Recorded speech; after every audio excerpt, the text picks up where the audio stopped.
looking at step 4, it's all around accreditations and qualifications.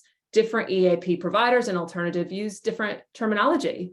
It's important to understand what these terms mean because they can make a big difference on what type of quality of care your people might be receiving. So one thing I always like to talk about, and it's quite interesting, is in Australia, the peak body for healthcare accreditation is the Australian Council on Healthcare Standards. Throwing it back to you, Jamie, because you're the expert in this space, why is this accreditation so important?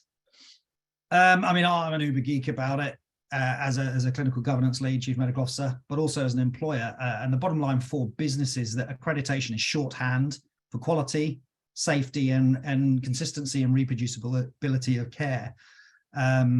It's very important because accreditation measures an organization and the people who work within that against a set of nationally agreed standards.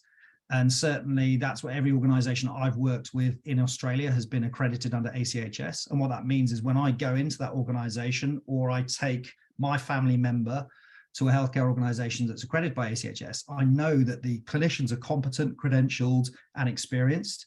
The organization has processes and a governance system in there that ensures that the care is safe, it's effective, it's in line with current guidance, and they're willing to learn from mistakes.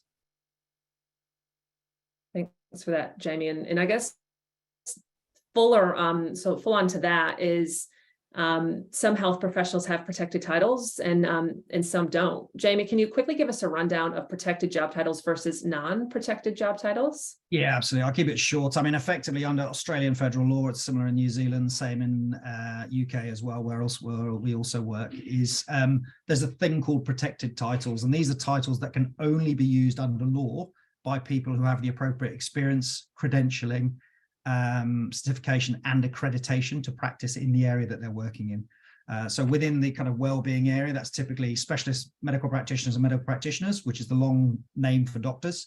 Nurses, you can only call yourself a nurse if you hold a degree in as a registered nurse or an enrolled nurse, and psychologists as well. We have this strange situation in Australia at the moment, and this is not me saying that counsellors are not qualified and therapists are not qualified. They are.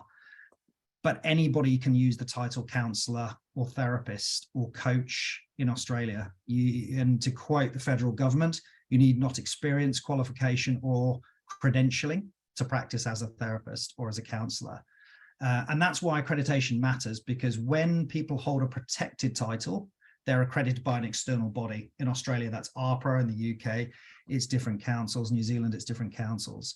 Social workers, counsellors, therapists, coaches are not AHPRA registered. They're not. So as a result, the organisation has to conduct that internal credentialing. And if they are an accredited organisation as per ACHS, that's to a national standard.